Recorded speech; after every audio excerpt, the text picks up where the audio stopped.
Olá, gurizada! Tudo bem com vocês? Aqui quem fala é o professor Vicente Cassep Borges e sejam muito bem-vindos ao canal do GAT. No vídeo de hoje, nós vamos seguir nossa playlist sobre personalidade e vamos falar do nosso... Essa é a nossa quarta parte. Nós vamos falar sobre um estudo brasileiro que eu considero que foi o primeiro estudo brasileiro da teoria dos 5 grandes fatores de personalidade. Se você conhecer um estudo anterior a esse, me avise nos comentários do vídeo. Se você for o autor desse estudo, me avise nos comentários, que eu peço desculpa nos comentários ou mesmo em um outro vídeo. Mas eu acredito que sim, esse foi o primeiro estudo que a gente teve no Brasil com a teoria dos 5 grandes fatores, né? Então, a gente usou os 3 primeiros vídeos para descrever o modelo Big Five, descrever a história dele, enfim, introduzir e apresentar esse modelo. Mas o objetivo desse vídeo é apresentar o estudo em si, vamos falar do método, dos resultados, falar do estudo em si, né? Então isso eu acho que já merece um like de vocês. E se você está gostando da nossa playlist, te inscreve no canal. E se tu não está gostando e quiser te inscrever também, a sua inscrição é sempre bem-vinda. Vai te acrescentar muito conteúdo. Tá? Então vamos para o nosso vídeo, vamos para o nosso estudo. Antes de mais nada, eu queria mencionar que se você não conhece o modelo dos 5 grandes fatores de personalidade, eu recomendo voltar para a parte 2 desse vídeo. Você pode assistir como playlist, que é bom, que aí você assiste na ordem. Mas os 5 fatores de personalidade são extroversão, amabilidade, neuroticismo, abertura às experiências e me esqueci de conscienciosidade. Tá? Você pode voltar para esse vídeo, mas você vai saber quais são esses 5 fatores aqui nesse vídeo. Você pode usar esse vídeo também para aprender caso você queira. Tá? Então tá, a identificação como de variáveis com carga em um único fator, esse é um vídeo metodológico, né? Para representar a linguagem natural dos traços de personalidade é problemática, porque a gente vai identificando adjetivos e eles geralmente têm carga em mais de um fator. Os descritores de traços não se agrupam perfeitamente em fatores, porque tem vários adjetivos que têm significados múltiplos. Então, você usa cada adjetivo que descreve um traço de personalidade, as pessoas podem entender esses adjetivos de jeito diferentes, né? Isso para análise fatorial é problemático. E a obtenção desses fatores para representar os 5 grandes fatores de personalidade em português, obviamente não pode ser feita a partir de traduções de instrumentos de língua inglesa. Por quê? Porque era muito mais fácil. Vamos pegar um instrumento de inglês, traduzir. Esse instrumento já está redondinho, a gente sabe que isso representa os 5 grandes fatores. Só que o objetivo desse artigo, e eu achei esse artigo muito lindo, porque ele já quis começar do zero. Vamos pegar a hipótese léxica do Goldberg. Se você não sabe o que é a hipótese léxica, volte para o vídeo 3, tá? Mas eu explico, eu não fico também exigindo que vocês voltem nos vídeos, né? Hipótese léxica significa que todos os traços de personalidade, eles estão na linguagem. Tudo que é de personalidade está dentro da linguagem. Se essa hipótese, enfim, for correta, que é a hipótese léxica, vai ser necessário identificar esses indicadores em adjetivos usados na língua portuguesa. Então não é pegar um instrumento que pegou a hipótese léxica na língua inglesa e afunilou em descritores, aí a gente traduz os descritores. Não, a gente quer saber se essa hipótese léxica também serve para o léxico português, ou seja, se toda a língua portuguesa está... A gente acha os 5 fatores de personalidades dentro dela, dentro de toda a língua portuguesa, né? Então esse é o objetivo assim, do estudo. Claro que o estudo não fez também a mesma coisa que o Alport, pegou todas as palavras do dicionário, o estudo pegou algo mais simples, começou num caminho mais simples. Tá?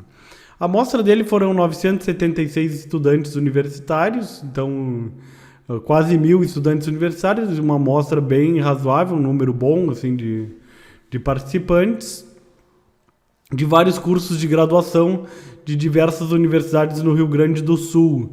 tá? Essa coisa de diversos cursos é bom porque se te pegar um curso de graduação só, geralmente a gente coleta em estudantes de psicologia, que é uma amostra mais fácil que tem para a gente, psicólogos, obter, né? Para nós obtermos. Então essa amostra, aí a gente vai estar avaliando um léxico de psicologia, alguma coisa cultural da psicologia.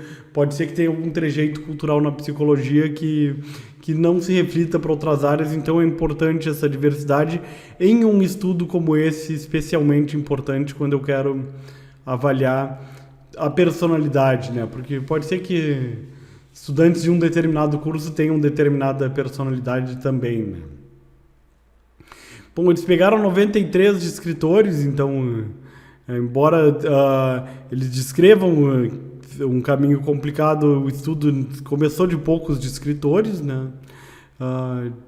E essa lista foi obtida de 163 descritores, a partir de uma análise de termos equivalentes em português da lista de Goldberg, Norman, enfim, então pegaram alguma lista, mas enfim, eles não foram, o estudo começaram tão do zero lá que nem o Gordon Allport, que seria lindo, mas vamos considerar que é um primeiro estudo, vamos dar um desconto para os autores, né? Foram complementados sinônimos e antônimos em português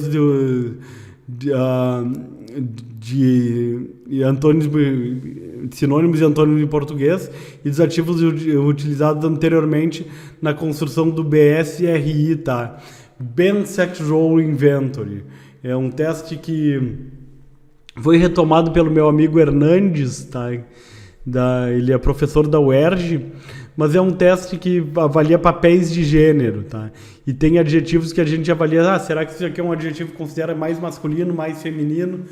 Então, resumindo, é um estudo que pegou várias listas, pegou uns adjetivos daqui, pegou uns escritores dali, o outro lado do BSRI, foi juntando vários escritores, fizeram uma saladinha ali e investigar a hipótese léxica a partir daí, né?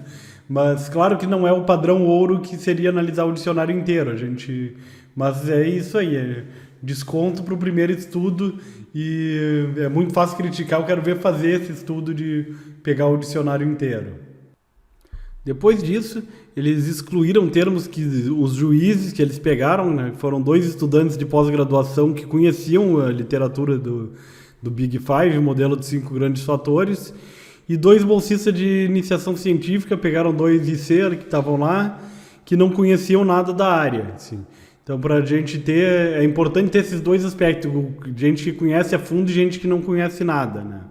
E aí pediram para eles excluir termos que foram incomuns, significado obscuro, regionalismo, ou ainda termos com significados múltiplos também. Então esses termos foram excluídos do estudo. E também foram excluídos termos que cerca de 150 estudantes universitários pegaram uma amostrinha menor, fazer quase que um pilotinho assim, né, testado em sala de aula, e eles não usavam frequentemente. Então eles perguntaram lá quais termos que tu não usa, que tu não conhece, então esses termos também foram excluídos. Então, o procedimento, enfim, agora do geral, né, da escala final mesmo, solicitou que os participantes examinassem uma lista contendo 93 termos descritores de personalidade, então eles analisaram essa lista, né, e utilizaram uma escala do tipo Likert de 7 pontos.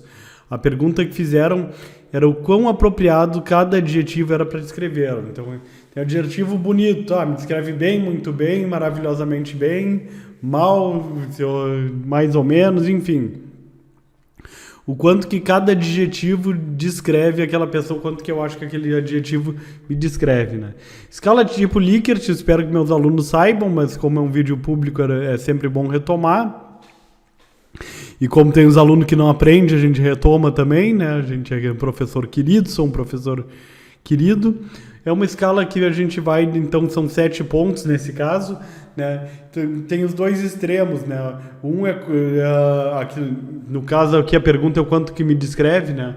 Então um é aquilo não me descreve de jeito nenhum e me descreve totalmente, é o outro extremo.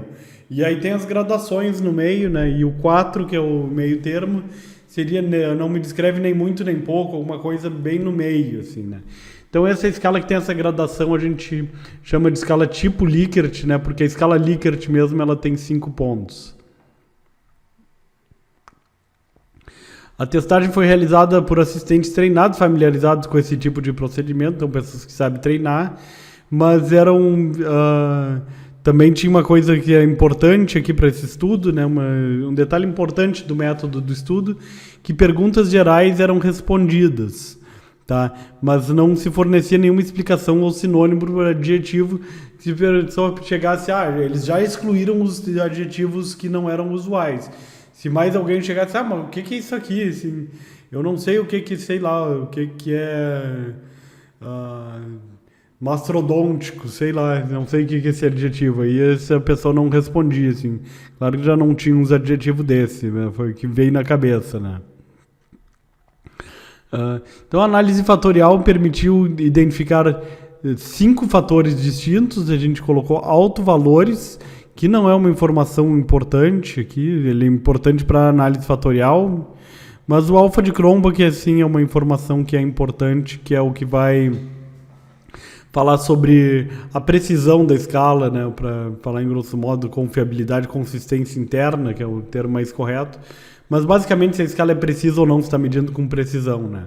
Então o primeiro fator foi socialização, com o alfa de Cronbach de 88. Extroversão teve um alfa de Cronbach de 88. Realização, o alfa foi 84. Neuroticismo, o nosso alfa foi 80. E abertura, o último fator, 0,78. Então esse foi essa análise. A gente considera que já está bem bom quando o alfa é acima de 80, assim.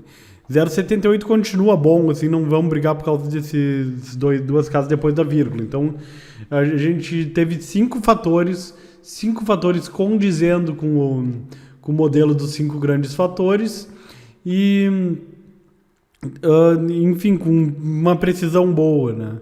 Os autovalores, isso aqui é uma coisa da análise fatorial, o primeiro autovalor sempre é bem maior do que os outros, geralmente, mas se pegou, enfim, acima de 2,89. Mas, enfim, não quero entrar nesse assunto aqui do alto valor, é uma coisa bem técnica da análise fatorial. E então, sobraram dos 93 itens, sobraram 64 itens, tá, que ficaram para a solução final. Tiraram 29. Por que tiraram?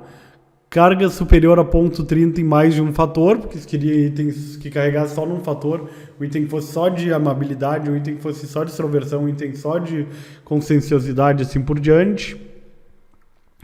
Ou carga inferior a ponto 30 em todos os fatores, ou seja, aquele item não carregou em nada, assim, aquele item não está medindo nenhum dos fatores, assim, então ele caiu fora, é um adjetivo que não está falando de nada. E aí eu queria só analisar com vocês a solução fatorial, assim, esses itens, tá? Vou só mostrar para vocês o de socialização, começar pela socialização, que a gente tem todos os itens com as suas respectivas cargas fatoriais. Então a carga fatorial é o quanto que aquele item está representando aquele fator, o quanto que aquele item está mais intimamente ligado com o fator, né? Então, os adjetivos, e isso é por que eu quero mostrar para vocês, porque entendendo os adjetivos que estão dentro desse fator, vocês entendem qual que é a essência desse fator, né? Então, é bem interessante. Os adjetivos foram afável, sociável, agradável, generosa, romântica, gentil, amável, compreensível, amigável, fria, bondosa, apaixonada, simpática, sentimental e delicada. Então, todos esses adjetivos têm a ver com o fator socialização. Vamos só ver assim. Fria carregou negativamente, tá? Esse adjetivo fria. Por quê? Porque ele está medindo socialização, mas é o inverso da socialização. Mas está falando de socialização, com uma carga bem forte aqui, tá? Vamos ver qual foi a carga mais forte. Amável. Eu acho que esse aqui é a carga fatorial mais forte, tá? Por que assim? Porque amável, enfim, o nome do fator é amabilidade, é outro nome que se dá para o fator, enfim, então esse teve uma carga fatorial bem forte. Sentimental é outro que está forte. Tá no 64 aqui. Então, só para vocês entenderem o que é a essência do fator, né? Acima de ponto 30, a gente considera que aquele item, no caso um adjetivo, ele tem a ver com o fator, ele está vinculado àquele fator, né? E todos só carregam em um fator porque, enfim, se carregasse mais de um, eles estavam excluindo. Extroversão, a gente teve acanhada, extrovertida, comunicativa, desembaraçada, introvertida, envergonhada, tímida, quieta, inibida e calada, tá? Então a gente tem muitos itens negativos, só tem 3 positivos, né? Então os itens na maior parte são itens que estão falando de introversão, né? Do tipo acanhada, introvertido, envergonhado. Introvertido é o próprio nome do fator, né? Extroversão, e por sinal esse é o de carga fatorial mais forte, é o melhor representante, é um item negativo. E inibida, que é a mesma coisa que introvertida, sim, eu acho muito parecido. Eu pelo menos entendo a mesma coisa quando eu ouço essas palavras, né? E aí tem desembaraçada, comunicativa e extrovertida, são os do polo da extroversão, né? Mas todas as cargas bem elevadas, bastante, esse fator são cargas muito elevadas, um fator bem nítido que a gente tem na nossa escala, apesar de menos itens do que o de socialização. Aí nós vamos para o fator conscienciosidade, ou realização, ou escrupulosidade, ou qualquer nome que vocês queiram dar, né? São honrada, responsável, dedicada, esforçada, estudiosa, honesta, desorganizada, eficiente, cuidadosa, metódica, organizada, meticulosa, assídua e compenetrada, né? Só tem um item negativo aqui, que é o desorganizada. E nosso melhor representante do fator, deixa eu ver, nós temos vários aqui com 63, estudiosa, esforçada e compenetrada, né? Não sei porque que os adjetivos estão no feminino, mas enfim, eu imagino, não sei se eles tomaram cuidado para homens dar uma escala com adjetivos no feminino e para mulheres para homens dar uma escala no masculino e mulheres no feminino, não sei se tiveram esse cuidado, não descrevem no método, né? Mas de qualquer forma, enfim, eu acho que isso não interfere, seria um mero detalhe, né? Responsável também tem uma carga bem alta, enfim. Então o fator 3, conscienciosidade, realização, em resumo, ele vai medir o quanto que você é uma pessoa que é estudiosa, que busca esses objetivos na vida do trabalho, quanto que você é honesto, quanto você é correto, ou quanto que você é uma pessoa mais descolada, enfim, que uma pessoa mais despreocupada, o que também pode ser uma característica positiva. Fator 4, neuroticismo. Então a gente tem, para o neuroticismo, a gente tem esses itens: pessimista, feliz, aborrecida, afirmativa, egoísta, infeliz, deprimida, insegura, antipática, solitária, ansiosa e triste. Então, na verdade, esse fator está medindo estabilidade emocional, porque todos os positivos aqui estão falando feliz, aborrecida, afirmativa, estão falando de estabilidade emocional, tá? O aborrecida, tá? Ele tá positivo aqui, ele deveria estar negativo, porque ele tem o mesmo sentido dos outros, tá? Eu realmente não sei o que aconteceu e o artigo não fala isso. Então, Carlos Nunes, Cláudio Ruth, se vocês estiverem vendo esse vídeo e ainda se lembrarem desse artigo que faz bastante tempo, me esclareçam só por que aborrecida está positivo aqui. Eu acho que foi um erro de digitação, porque se não fosse, não teria por que não. É uma coisa que deveria ser relatada, seria um resultado inesperado, né? Mas então vou entender isso aqui como negativo. E aí vamos ver o nosso melhor representante, deprimida, tá? Deprimida é o nosso melhor representante de neuroticismo, que é, enfim, essa coisa de a gente ver o copo meio vazio, isso que é neuroticismo, né? Estabilidade emocional, ver o copo meio cheio, né? Enfim, então, todas essas emoções ruins, tristes, enfim, negativas, tem a ver com o neuroticismo. Então, a triste também está uma carga muito semelhante aqui à deprimida. Tristeza não é a mesma coisa que depressão, mas a gente tem que ver que quem responde isso aqui não são técnicos, né, no assunto. Então, são cargas fatoriais bem semelhantes, inclusive infeliz. Aqui também está no mesmo balaio da coisa, né? Então, isso é o neuroticismo. O nosso fator 5, abertura para novas experiências, só tem item positivo. Tá? Curiosa, engraçada, criativa, filosófica, corajosa, enérgica, aventureira, audaciosa, imaginativa, intelectual, artística e impulsiva. Maior carga fatorial, esse aqui, audaciosa. É um item interessante, um adjetivo interessante para descrever melhor. Aventureira, para mim, eu acho que pega mais essência do que é esse fator abertura para a experiência. Talvez audaciosa também, não vamos menosprezar esse nosso item, nesse adjetivo que é bem característico do fator.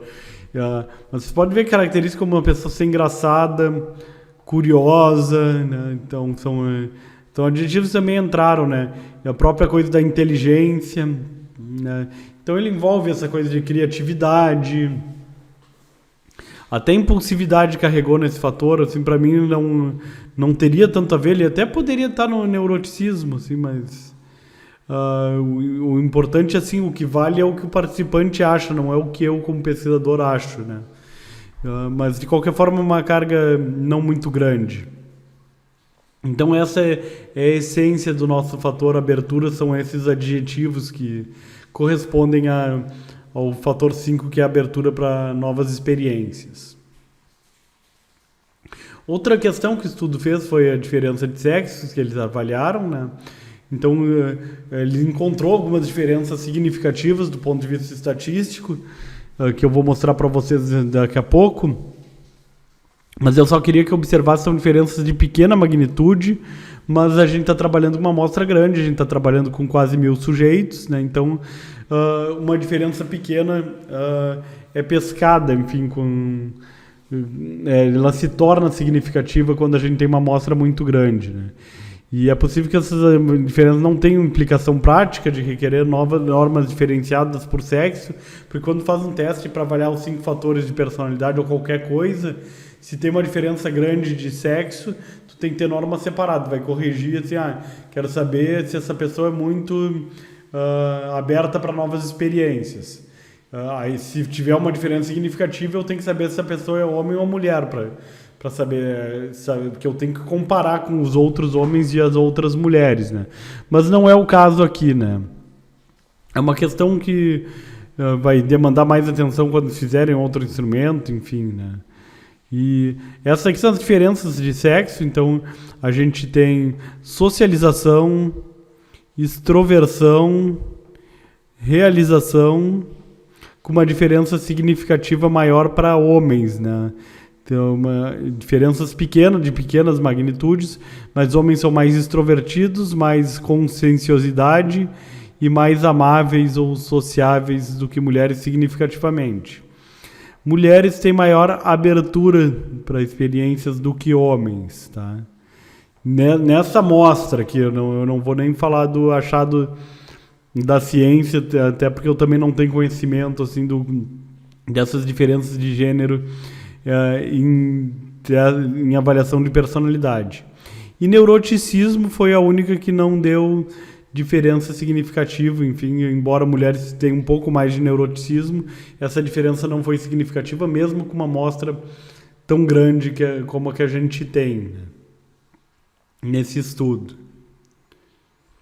E eu queria só, para a gente concluir, então, dizer que o principal e mais relevante achado desse estudo consiste na verificação da possibilidade de usar esse modelo dos 5 grandes fatores para a população brasileira. Então, esse estudo também está dizendo que para o Brasil também funciona, e vieram 500 outros estudos depois dizendo que isso é verdade, assim, o modelo dos 5 grandes fatores também serve no Brasil, o que para mim não é nenhuma surpresa, né? Se o modelo ele serve em praticamente qualquer lugar do mundo, se não em qualquer lugar do mundo, eu não sei de algum lugar que não deu certo, né?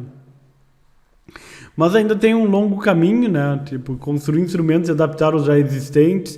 Tinha esse longo caminho, né? Em 1998, isso aqui já foi feito, claro que não todos os instrumentos existentes, mas boa parte deles. Realizar os estudos de normatização, validação. A gente tem vídeos sobre normatização, vídeos sobre validade aqui no canal, para quem não estiver familiarizado com esses conceitos, né? E esses marcadores eles podem servir para se criar instrumentos. Esses marcadores ou adjetivos que já se tem conhecimento de propriedades psicométricas são bastante úteis para a criação de novos instrumentos. Tá? E que de fato foram feitos. O próprio Carlos Nunes é um cara que fez vários instrumentos, um instrumento para cada fator de personalidade, depois a bateria fatorial de personalidade, agrupando esses instrumentos. Que eu acho que é o teste que eu recomendaria no Brasil, inclusive, para avaliar o modelo Big Five. Tá? Então, eu agradeço pela audiência, espero que vocês tenham gostado, vocês tenham entendido todos esses aspectos metodológicos, né? Não deixem de dar o like, sim, o like fortalece muito o canal. E a inscrição de você, se você não for inscrito, te inscreve, porque aqui é conteúdo de primeira, você está vendo que é conteúdo bem científico, e conteúdo que vai lhe ajudar na formação de psicólogo. Muito obrigado e até os próximos vídeos.